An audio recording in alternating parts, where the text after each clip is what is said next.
안녕하세요. 결혼한 지 2년 만에 이혼하고 지금은 다시 자유로운 싱글 라이프를 즐기고 있는 30대 여성입니다. 다진한 과거 이야기는 해서 뭐하나 싶어 주변 친한 친구들에게도 이랬다 저랬다 말한 적이 없었는데 며칠 전 남편한테 뜬금없는 연락을 받고선 황당하기도 하고 어이없기도 하고 그래서 이렇게 제 이야기 좀 해볼까 합니다. 이미 헤어져서 남남이 되었지만 편의상 남편이라고 칭해볼게요. 남편하고는 제 나이 29의 지인의 소개로 만났고 당시 저는 직장을 다니는 평범한 회사원이었죠. 사실 남편에게 처음부터 호감을 가졌던 건 아니었어요. 비록 10분이긴 했어도 약속 시간보다 늦게 나온 것도 마음에 들지 않았고 저는 제가 키가 작다 보니 남자는 키가 어느 정도는 컸으면 했었거든요. 그리고 소개팅을 주선했던 지인 말로는 남편 키가 180 정도라고 했었고요. 하지만 막상 만나보니 정말 많이 쳐줘봐야 175나 될까 싶은 게 그래서 여러 가지로 소위빈정이 상했었달까요. 하지만 그럼에도 불구하고 이내 결국 저는 남편에게 마음의 문을 열 수밖에 없었습니다. 왜냐하면 남편이 무척이나 저에게 적극적으로 다가오기도 했고 어떻게든 제 마음에 들기 위해서 노력하는 게 느껴졌거든요. 그런데 그렇게 남편과 연애한 지 1년쯤 되던 때였어요. 사실 당시 저는 친정아버지는 오래전 돌아가셨기에 친정어머니와 단둘이 살고 있었거든요. 이 부분은 남편도 연애 초 때부터 알고 있었고요. 아무튼 그러다 하루는 친정어머니가 저를 붙들고 진지하게 하실 이야기가 있다고 하셨습니다.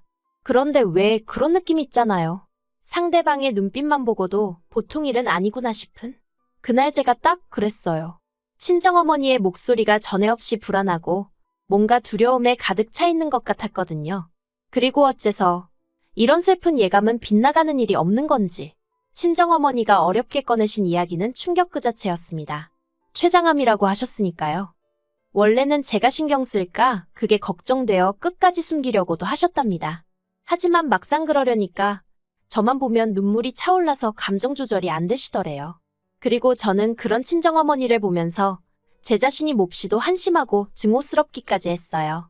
그제서야 전에 없이 마른 친정어머니의 몸이 노랗게 떠버린 얼굴이 눈에 들어왔으니까요.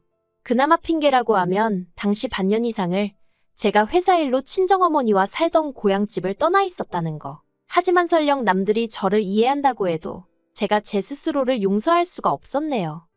아무튼 그리고 1년 후 친정어머니는 결국 세상을 떠나셨어요. 그리고 저에겐 친정어머니께서 생전 안 먹고 안 입고 모으셨던 몇 억의 목돈이 생겼습니다.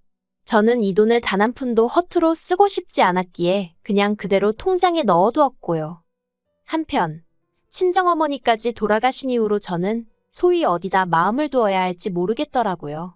회사에 가도 일이 제대로 손에 잡히지 않았고 식욕도 거의 느끼질 못해서 2달 사이에 5kg 넘게 살이 빠졌죠.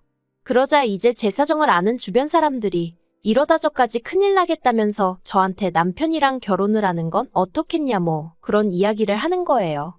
가정을 꾸리면 좀 안정이 될 거라면서. 그리고 남편도 그런 마음이었던 건지는 모르겠지만 아무튼 하루는 제가 이렇게 무너지는 걸 더는 볼 수 없다면서 결혼하자고 저에게 프로포즈를 해왔습니다.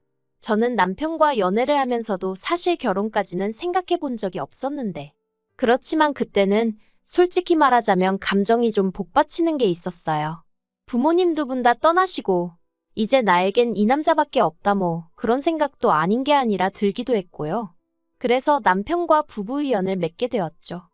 하지만 막상 프로포즈까지 받고 결혼 준비를 하나씩 시작해보니까 그동안 내가 이런 남자랑 사귄 건가 싶을 정도로 솔직히 생각지도 못한 혹은 제가 예상했던 것과는 다른 부분이 너무나 많았습니다. 일단 시작은 직장이었어요. 남편은 늘 입버릇처럼 말하기를 자기가 모기업에서 IT 개발자로 일하고 있다고 했는데 실은 개발자까지는 아니고 개발자들이 모여있는 사무실에서 그 사람들이 업무에만 집중할 수 있도록 잡일을 도와주는 뭐 그런 정도더라고요. 솔직히 알고 나선 어이가 없었어요. 하지만 남편은 제가 얼마나 자기한테 관심이 없었으면 그걸 착각하고 있었냐며 오히려 제 탓을 하대요. 자기는 예전에 분명히 개발자가 아니라 개발자 비슷한 뭐 그런 일을 한다고 몇 번이나 저한테 말했었다면서요. 그러면서 저더러 제가 대충 들어놓고 왜 갑자기 사람을 거짓말쟁이로 몰아가며 실망이네 어쩌네 하는데 당황스럽기도 하고 정말 내가 잘못 기억하고 있는 건가 싶은 게 아무튼 그래도 이때는 그래 직함이 뭐가 중요한가 중요한 건 성실함과 사람됨됨이지 생각하고 제 스스로를 납득시켰습니다. 한심하게 들리겠지만 솔직히 말하자면 남편에게 세뇌라도 된 건지 괜한 사람을 잡았나 싶은 생각에 미안한 마음까지 들더라니까요. 그런데 그게 다가 아니었습니다.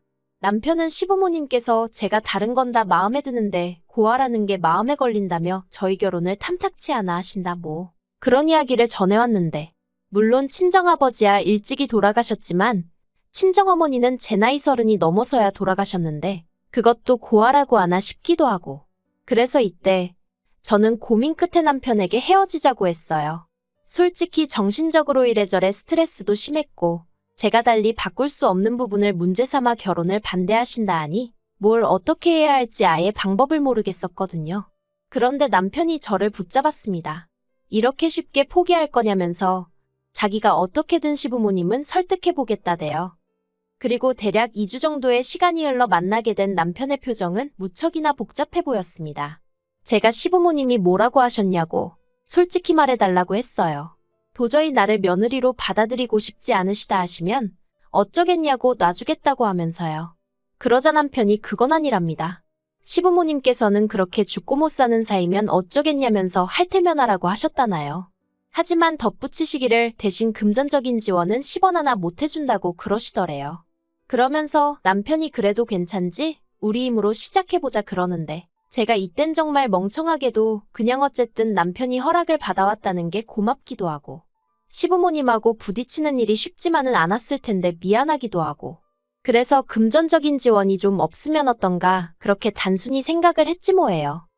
남편은 저에게 자기가 모아놓은 돈이 1억이 있다고 했고 그래서 그럼 그 1억에 제가 가진 돈 중 2억을 더해 작은 아파트 하나를 사면 되겠다고 생각을 했어요. 원래는 대출을 받으려고 했는데 남편이 하는 말이 돈이 아예 없으면 모를까. 그것도 아닌데 이자까지 내가면서 대출을 왜 받냐고. 하도 반대를 해서 그냥 제가 좀 더 보태는 걸로 얘기가 되었죠. 그리고 청첩장이 나온 이후론 남편하고 계속해서 눈품발품 팔아가며 부동산을 돌아다니기 시작했어요. 그런데 막상 마음에 드는 집을 발견해 계약을 하려니까 남편이 이 핑계 저 핑계를 대며 자꾸 돈을 안 보내주는 거예요. 결국 기다리다 못한 아니 참다 못한 제가 왜 돈을 안 보내고 자꾸 질질 끄냐고 단도직입적으로 물었습니다. 그랬더니 남편이 한다는 말이 실은 자기가 자존심이 상했었대요. 제가 2억을 보태는데 자기는 1억밖에 못 보태는 상황이 쪽팔렸다나요? 그래서 어떻게든 하다못해 돈 1,000만 원이라도 더 마련해보려고 주식을 했다면서 어이가 없었죠. 그 말을 들은 제가 왜 상의도 없이 그랬냐고 지금이라도 팔고 얼른 정리하라고 했어요. 그리고 그 돈으로 집이나 빨리 계약하자고 했죠. 그랬더니 한다는 소리가 정리는 못한답니다. 순식간에 30%가 빠져서 뭐 기다리면 오를 주식이라서 지금 빼는 건 진짜 멍청한 짓이라나요. 화도 나고 답답하고 진짜 뭐라고 말을 해야 할지 모르겠더라고요. 하지만 어리석게도 파혼까지는 생각을 못했어요. 가장 먼저 사람들 눈이 무섭기도 했고 또 남편은 남편대로 미안한 애 어쩌네 하면서 앞에서 어린애처럼 엉엉 울어대니 차마 모질게는 못 대하겠더라고요. 그래 이 사람도 어떻게든 잘 좀 해보려다가 이렇게 된 걸 텐데 내가 이해해주지 않으면 누가 이해해주겠나 싶은 생각도 들고 그래서 결국 신혼집은 제가 해가기로 하고 그렇게 저희는 시골올렸습니다.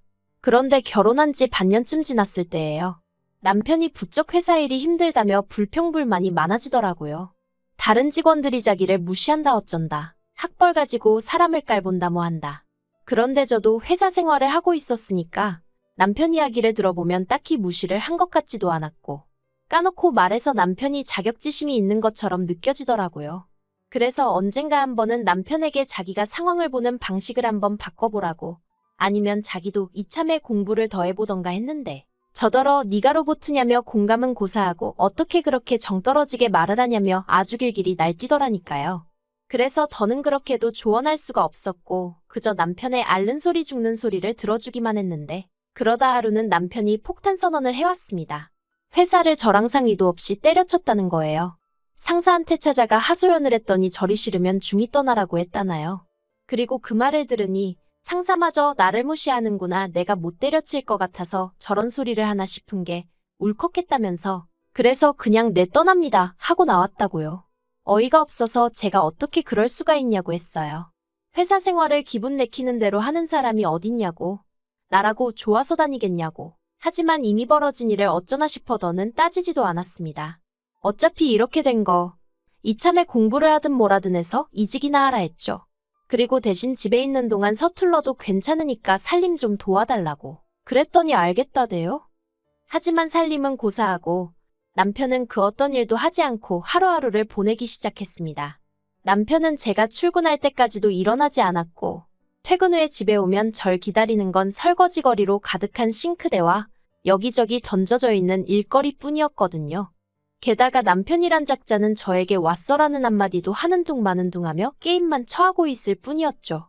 그래도 처음엔 모처럼 쉬는 거니 저럴 수도 있지 하고 생각했습니다. 그런데 그 기간이 2달을 넘어가니까 제 인내심도 점점 바닥이 나더라고요. 그래서 결국 남편더러 언제까지 이렇게 살 거냐고 물었더니 남편 하는 말이 가관이었습니다. 뭐가 문제냐는 거예요. 어이가 없어서 그럼 지금 이게 문제가 없어 하니까. 자기도 나름대로 주식도 하고 있고 당장 벌이가 없어서 그렇지 하나만 터지면 어쩌고 그러는데 기가 차서 말도 안 나오더라니까요. 그런데 그때 남편이 꺼낸 말이 더 어이가 없었습니다. 뜬금없이 아파트를 공동명의로 해달라는 거예요. 어이가 없어서 내가 왜 그래야 하냐니까. 이 집에 자기 건 하나도 없지 않냐면서 그러니까 회사에서 느꼈던 소외감이 집에서도 느껴진다나 어쩐다나요. 그러면서 계속해서 공동명의 타령을 해대는데 정말 황당해서 기가 막히더라고요. 이 아파트를 누가 무슨 돈으로 산 건지 자기도 뻔히 알면서 어떻게 저렇게 아무렇지도 않다는 듯 공동명의 타령을 하나 싶은 게. 그래서 제가 양심도 없냐고 한마디 했어요. 탐낼 걸 탐내야지 공동명의라니 가당치도 않다 했죠. 그리고 그때부터 저는 저대로 남편은 남편대로 감정이 격해졌습니다. 남편은 제가 자기를 무시했다며 저나 회사 사람들이나 다르게 하나 없다며 분노했고 저는 남편이 말도 안 되는 억지를 쓰는 게 용납이 안 됐어요. 평소처럼 어르고 달랠 수도 있었겠지만 돌이켜 생각해보면 그날은 저도 컨디션도 별로였고 뭐랄까 모든 게 타이밍이 안 좋았던 거겠죠. 평소처럼 져주기도 싫었고 그냥 넘어갈 수가 없었습니다. 그래서 저도 한치도 물러서지 않았는데 그때였어요. 벼랑간 눈앞이 번쩍하더니 제가 쓰러졌습니다. 남편이 제 뺨을 때렸거든요. 처음엔 순간 상황 판단이 안 됐어요. 뺨은 얼얼하지 귀는 멍하지. 태어나서 처음 겪어봤기에 황당하고 어리둥절한 마음도 있었죠. 그런데 눈앞에 씩씩거리는 남편을 보니까 내가 맞은 거구나 싶은 게 그제서야 뺨은 욱신거리고 눈에서는 눈물이 쏟아졌습니다. 제가 남편더러 미쳤냐고 소리를 찔렀어요. 그랬더니 남편이 네가 먼저 열받게 했잖아 하는데 전형적인 찌질남이 내 남편이구나 하는 생각이 퍼뜩 들더라니까요. 그리고 그제서야 결혼할 때부터 거짓말한 거, 돈 문제로 사람 속인 거, 시부모님이 어째서인지 매번 저한테 미안하다 하신 거, 말이 나와서 말이지만 그렇게 저를 반대하셨다는 남편 말과 달리 시부모님은 늘 저를 보면 안쓰러워하시고 미안해하셨어요. 그래서 그땐 반대하셨던 게 마음에 걸리셔서 저러시나 보다 생각했는데 돌이켜 생각해보니까 시부모님은 어쨌든 당신들 아들이 개차반인 걸 알고 계셨던 게 아닌가 싶기도 하고 아무튼 회사를 때려친 이후로는 저한테 기생하며 카드값을 내달라고 하는 것도 부족해서 집 공동명의까지 탐내다니 내가 왜 이런 인간에게 당하면서 살아야 하나 싶대요. 그래서 지금 나 때렸냐고 고맙다고 그랬어요. 이한대로 우리 결혼 생활은 여기서 끝났다 생각하라고 했죠. 그리고는 핸드폰 챙겨서 바로 화장실로 도망쳤고 덜덜 떨리는 손으로 경찰을 불렀습니다. 이후로는 남편이 동네가 떠나가라 악을 써댔지만 결국 제 집에서 나가게 되었죠. 그리고 그 일이 있고 며칠 뒤 남편에게 연락이 왔습니다. 자기가 반성 많이 했다면서 마지막으로 한 번 만나서 얘기 좀 하자 하던데 설마 했지만 결론부터 말하자면 역시나였어요. 남편이 기껏 한다는 소리가 부모님도 다 돌아가신 마당에 제가 이혼까지 하면 사람들이 저를 얼마나 깔볼지 저더러 모르겠냐 했거든요. 네 팔자가 세니 어쩌니 그러면서 사람들이 쑥덕거릴 텐데 너 괜찮겠어? 회사에는 뭐라고 얘기할 건데 그러는데 이 사람 정말 비열하구나 싶은 게 치가 떨리면서 사귈 땐 왜 몰랐을까 하는 후회뿐이었죠. 아무튼 카페에서 만나 그런 이야기를 나누고 있었는데 전 도저히 그런 남편을 용서할 수가 없었고 그래서 마시고 있던 과일 주스를 그대로 남편 얼굴에 끼얹어 버렸습니다. 그랬더니 딸기니 뭐니 안에 들어있던 과일 찌꺼기가 그 사람 머리와 안경에 들러붙어 있는데 그 꼴이 우습긴 하대요. 사실 마음 같아선 저도 그 사람 귀싸대기한데 시원하게 갈겨주고 싶었죠. 하지만 그러면 이혼할 때 저한테 불리한 일이 있을 것도 같아서 그렇게는 못했어요. 한편 주수세례까지 받고 악에 바친 남편이 저에게 욕을 퍼부어댔고 결국 카페 사장님이 경찰을 부르고 나서야 저는 남편에게서 벗어날 수 있었습니다. 그렇게 서로 밑바닥까지 다 보여주고 나니 이혼은 오히려 쉽게 했어요. 결혼 생활이 짧아서 위자료 같은 건 못 받았고 그나마 위로가 되었던 건 그 과정에서 남편 재산을 알게 되었는데 주식에 넣었다던 1억은 2천도 안 남아있더라는 거죠. 어머님 아버님은 당신들이 다 뜯어 고쳐놓겠다며 지금이라도 다시 생각해보면 안 되겠냐 저를 설득하려 드셨지만 오히려 그런 어머님 아버님이 더 얄미웠어요. 당신들 아들이 그 모양인 거 뻔히 알면서 또 나한테 떠넘기려고 하시나 싶은 게. 그래서 그나마 좀 찜찜한 마음이 있었는데 다 털어버릴 수 있었죠. 그런데 황당하게도 제가 이렇게 글을 쓰게 된 이유이기도 하고요. 엊그제 남편한테 연락이 왔더라고요. 자기가 정말 반성 많이 했다면서 한 번만 기회를 달랍니다. 새 출발하고 싶다면서 그리고 저에게 무슨 든든한 버팀목이 되어주겠다나요? 혼자는 힘들지 않냐면서 이번엔 아이까지 낳고 정말 완벽한 가정을 꾸려보자 이러는데 소름이 끼치더라고요. 그래서 오늘 오전 핸드폰 번호도 바꾸고 집도 내놨어요. 당분간 회사 때문에 어디 멀리 가지는 못하겠지만 제가 죄를 지은 것도 아닌데 숨어 지내야 하나 싶은 심정이네요. 요새 제정신 아닌 사람들 많으니까 조심하는 것도 나쁘지 않겠다 싶어서요. 서글프지만 제 인생 돌아가신 부모님만큼이나 관심 가져줄 사람은 없다고 생각하고 그러니 더 독하게 마음 먹고 살아가렵니다.